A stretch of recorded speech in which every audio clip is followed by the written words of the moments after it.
그러니까 욕심이 있으니까 그것을 어떻게든 자기가 가지려고 가진 수를 다 쓰는 것이죠.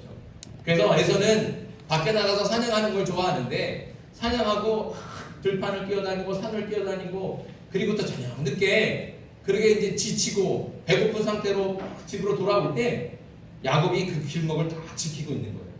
그리고 지키고 있다가 다 맛있는 음식을 만들어서 냄새를 확 풍겨요. 그러니까 지치고 배고픈 상태에서 에서가 그걸 참을 수 있겠습니까? 참을 수가 없죠. 그래서 야곱한테 가고 동생한테 가서 동생아 나한테도 좀 음식을 줘라. 그랬더니 야곱이 딱 거래를 하는 거예요. 내가 음식 줄 테니 형이 가지고 있는 그 장자의 명분을 나한테 주시오. 에서는 사실 그렇게 대수롭지 않게 생각했어요. 왜냐하면 장자의 명분을 준다 그래서 사실 그게 바뀌지가 않잖아요. 야곱이 첫째 아들이 되는 것도 아니고 자기가 살아있으니까 자기가 장자가 되는 것은 변하지 않는 거니까 대수롭지 않게 그래 그러자. 그래갖고 명분을 주고 대신 음식을 받아서 맛있게 먹었어요. 그렇게 야곱은 술수를 잘 쓰는 거예요. 그런데 결정적으로 또 어떤 일이 있습니까? 장자의 축복. 이제 이삭이 늙어서 앞도 잘 보이지 않고 죽을 날이 얼마 안 남았으니까 아들들한테 축복을 해주겠다는 거예요. 그런데 장자한테 에서한테 축복을 해주길 원하는 거예요. 그래서 에서를 불러서 내가 음식을 좀 해갖고 와라. 산에 가서 짐승을 잡아다가 내가 좋아하는 음식 좀 해와라. 그럼 내가 너에게 축복을 해줄게. 그 이야기를 엿들었던 어머니가 또 야곱에게 가갖고 야 모든 축복을 형한테만 준다고 하니까 이제 네가 가서 야곱의 에서처럼 음식을 만들고 에서처럼 양털을 뒤집어 써서 그리고 아버지한테 들어가라. 그리고 네가 축복을 받아라. 야곱이 그래서 어머니의 말대로 음식을 맛있게 어머니가 해준 대로 갖고 들어가갖고 에서가 받아야 될 그 장자의 축복을 야곱이 다 가르쳤어요. 에서는 받을 축복이 하나도 없습니다. 그러고 나니까 에서가 어떻게 돼요? 나중에 그걸 알고 나니까 가만히 있을 수가 없는 거예요. 화가 나지 않습니까? 장자로서 당연히 내가 받아야 할 축복이 있는데 그걸 야곱이 동생이 다 뺏어가 버린 거예요. 그러니까 얼마나 화가 나겠습니까? 그 화가 난 마음으로 이렇게 얘기를 합니다. 에서가 야곱을 미워하여 심중에 이르기를 아버지를 곱갈 때가 가까웠은즉 내가 내 아우 야곱을 죽이리라. 그러니까 마음에 동생 야곱을 향한 미움이 너무너무 가득하니까 그 분노가 너무 대노하니까 동생을 죽이겠다. 내가 반드시 저 야곱을 죽이리라 마음으로 결심을 한 것이죠. 같은 부모에게서 태어나 한 피를 나눈 형제이지만 동생은 형의 것을 빼앗고 형은 동생의 생명을 위협하는 이런 원수지간이 되고 말았습니다. 원수가 된 형제는 20년 동안이나 서로 얼굴도 보지 않고 남처럼 갈라져서 살아갔죠. 에서와 야곱의 이야기가 우리가 들어보면 다른 사람의 이야기가 아니고 우리의 이야기 같습니다. 우리 민족의 이야기죠. 어제 무슨 날인지 아시죠? 어제가 며칠이었어요? 6월 25일. 이 땅에 6.25 전쟁이 일어난 지 72주년이 되는 해가 바로 어제였습니다. 한 피를 나눈 같은 민족이요 형제인 남과 북이 서로에게 총칼을 겨누면서 무려 72년 동안이나 대치하고 원수로 지내고 살고 있는 겁니다. 물론 그 사이에 이산 가족들이 남쪽과 북쪽으로 오가면서 만나기도 했죠. 또 이렇게 북쪽으로 가서 배를 타고 가기도 하고 버스를 타고 가기도 해서 금강산 관광도 하면서 이렇게 평화의 분위기가 만들어졌지만 잠깐이었어요. 또 며칠 전에는 남과 북의 정상들이 지도자들이 판문점에 만나면서 야 정말 이제 평화가 아니 통일이 이루어지나 보다 이런 기대를 하게 했는데 정말 그것도 찰나같이 그냥 잠깐 스치고 지나가 버리고 말았습니다. 오히려 지금은 대화의 문도 닫힌 채 이전보다도 더 차가운 냉전의 기운만 감돌고 있죠. 당장 전쟁이 나도 이상하지 않을 것만큼 남과 북이 첨예하게 대립하며 긴장하고 있습니다. 한 민족이고 한 형제와 자매인 남과 북이 언제까지 이렇게 원수로 지내야 될까요? 어떻게 해야 남과 북이 평화로 하나가 될 수 있을까요? 그 해답과 비결을 오늘 말씀 통해서 우리가 함께 찾아보려고 합니다. 너무 감사한 것은 에서와 야곱의 이야기가 철천지 원수로 평생 그렇게 살았다 이렇게 끝나지 않는다는 거예요. 너무너무 감사합니다. 에서와 야곱은 극적으로 만나서 화해했습니다. 오늘 본문이 바로 에서와 야곱이 극적으로 만나는 장면입니다. 사실 에서와 야곱이 만나기 직전까지도 야곱은 극도로 불안하고 두려움에 떨고 있었습니다. 왜냐하면 에서가 400명의 군사를 이끌고 자신을 찾아오고 있다는 거예요. 그 소식을 들으니까 야곱은 너무너무 불안하죠. 사실 야곱은 에서를 만나기 전에 미리 준비를 다 했습니다. 소와 양과 나귀와 좋은 짐승들을 다 추려다가 그것을 한 사람들한테 맡겨놓고 에서한테 선물로 주려고 미리 보낸 거예요. 사람을 선물을 다 준비해요. 조금이라도 에서의 마음을 조금 누그러뜨리려고. 그래서 선물을 보내고 사람을 미리 보냈는데 그 미리 갔다 온 사람이 야곱한테 전하기를 에서가 400명을 이끌고 야곱 당신을 찾아오고 있습니다. 이렇게 무서운 말을 하는 거예요. 야곱이 가고 있는데 굳이 에서가 나올 필요가 뭐가 있습니까? 그것도 400명. 한두 명도 아니고 400명이나 이끌고 나온다면 이건 누가 봐도 복수하기 위해서 칼을 들고 쫓아오는 것 그거 아니겠습니까? 그러니 야곱이 불안하지 않을 수가 없는 거예요. 두렵죠. 하지만 놀랍게도 에서와 야곱의 만남은 기쁨과 감동의 드라마 같았습니다. 오늘 말씀의 4절 보실까요? 4절 우리 한번 같이 읽겠습니다. 시작. 에서가 달려가서 그를 맞이하여 안고 목을 어긋 맞추어 그와 입 맞추고 서로 우니라. 아멘. 400명이 달려온다. 에서가 400명의 군사를 이끌고 쫓아온다. 이 말을 들을 때까지만 해도 마치 칼이 번뜩이며 피가 낭자한 사륙의 현장이 될 줄 알았는데 전혀 그렇지 않아요. 오히려 감동과 눈물과 만남의 기쁨이 충만한 그런 용서와 화해의 현장이 되고 있습니다. 원수가 만났다고는 상상할 수 없을 정도로 서로 얼싸안고 기뻐하는 것이 마치 6.25 전쟁으로 서로 갈라져 있다가 떨어져 있다가 몇십 년 만에 서로 만나서 부둥켜 울고 있는 그런 이상간족 상봉의 모습 같지 않습니까? 원수 같지가 않은 거예요. 어떻게 이런 만남이 가능해졌을까요? 두 사람은 분명히 원수였거든요. 내가 야곱을 반드시 죽이리라 이런 마음과 결심을 가지고 살아오는 에서, 그리고 그 형이 너무 두려워서 도망쳤던 야곱, 둘은 화해하기가 너무너무 힘들어요. 그 사이에 만난 적도 없어요. 연락을 주고받은 적도 없어요. 그 원한을 가지고 이제 처음 만나는데 누가 봐도 400명을 이끌고 온 에서는 야곱을 다 칼로 쳐 죽이는 그 사륙의 현장이 될 것 같았는데 놀랍게도 그 현장이 서로 용서하고 화해하고 만나서 기쁨의 눈물을 흘리는 그런 현장이 되고 있다는 겁니다. 어떻게 이런 만남이 가능했을까요? 야곱에 대한 미움과 원한이 가득해서 야곱을 죽이려고 했던 에서가 어떻게 이렇게 변할 수 있었을까요? 이 화해와 평화를 위해서 야곱이 준비했기 때문에. 야곱은요 그냥 받아들이지 않았어요. 에서를 그냥 만나지 않았다는 거예요. 준비했다는 거예요. 준비. 어떻게 준비했을까요?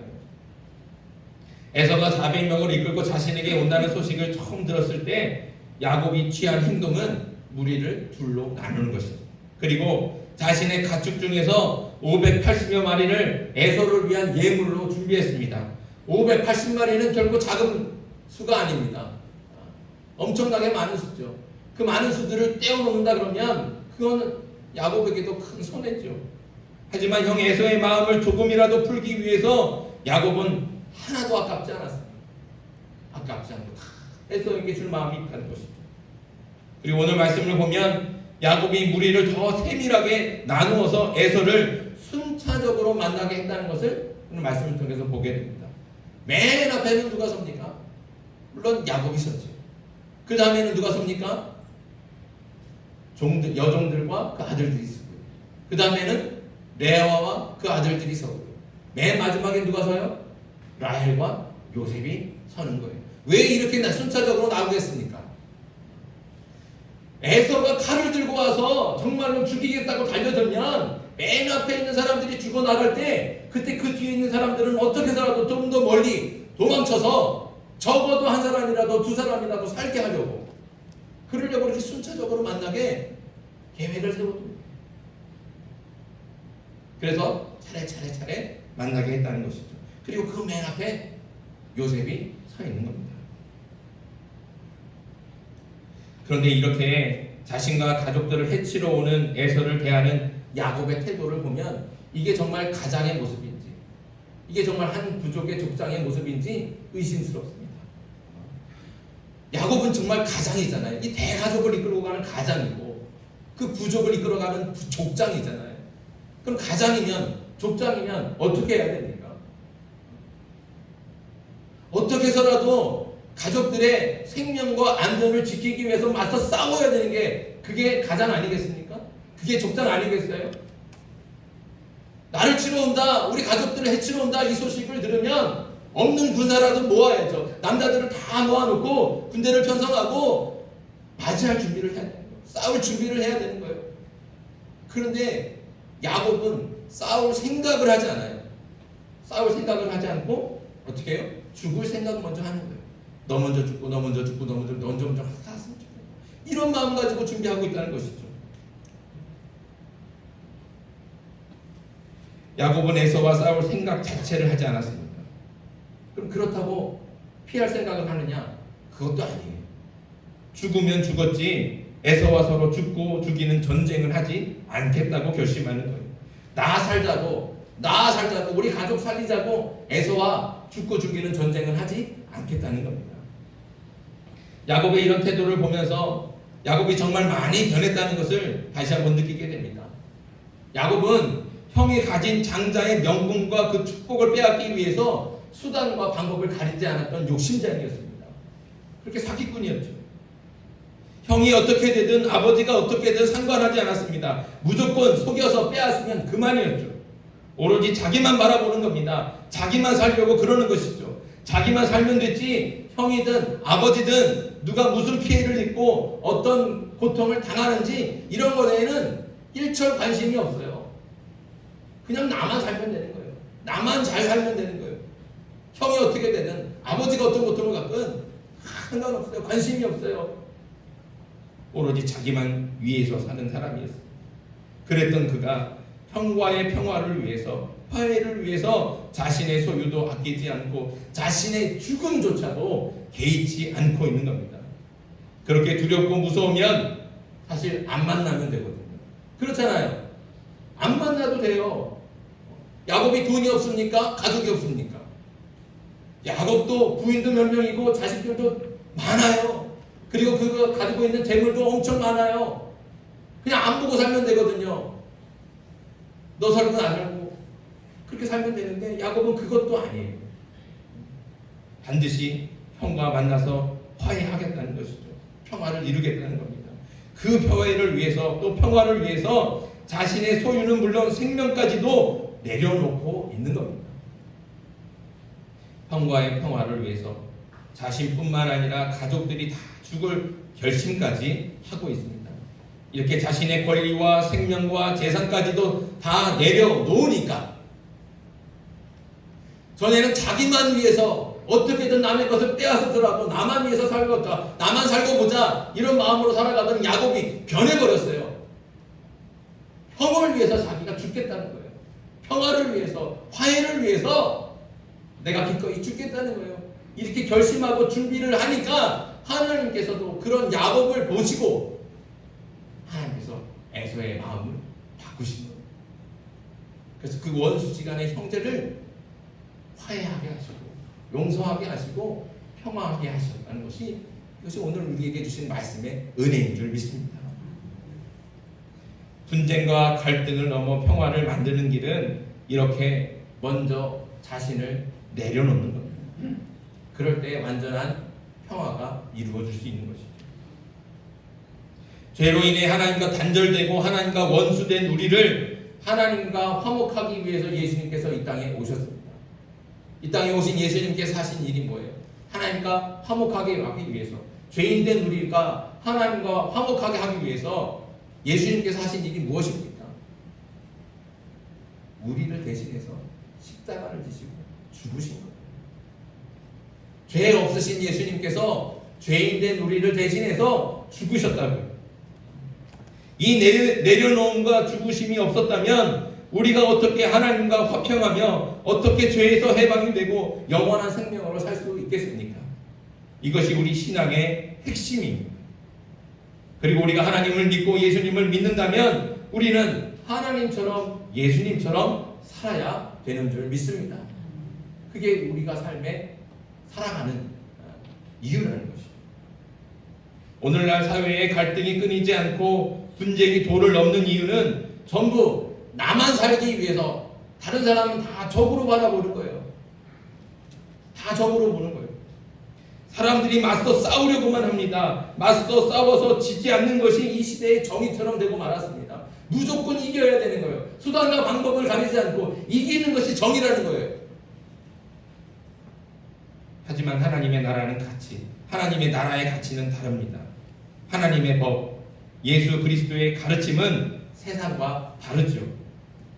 이웃과 다른 피조물은 적이 아니라 함께 살아가야 될 동반자입니다. 이웃이 살아야 나도 살고 자연이 살아야 우리도 살 수 있습니다. 나만 살 수 없죠. 함께 살아가야 되는 것입니다. 야곱은 자기만 살기 위해 형과 싸우는 일을 하지 않았습니다. 함께 살기 위해서 자신을 내려놓고 죽을 결심까지 한 것입니다. 야곱이 형에서를 대하는 모습과 태도가 하나님을 진실하게 믿는 신앙인의 태도이며 오늘 우리가 살아가야 될 삶의 자세인 줄 믿습니다. 우리도 그렇게 살아가야 된다는 것이죠. 그래서 신앙의 관점으로 보면 야곱이 에서를 적으로 보지 않는 것처럼 우리도 마찬가지로 북한을 적으로 보면 안 된다는 거예요. 북한은 적이 아닙니다. 화해하고 평화를 회복해서 함께 살아가야 될 우리의 형제이고 가족이며 동반자인 줄 믿습니다.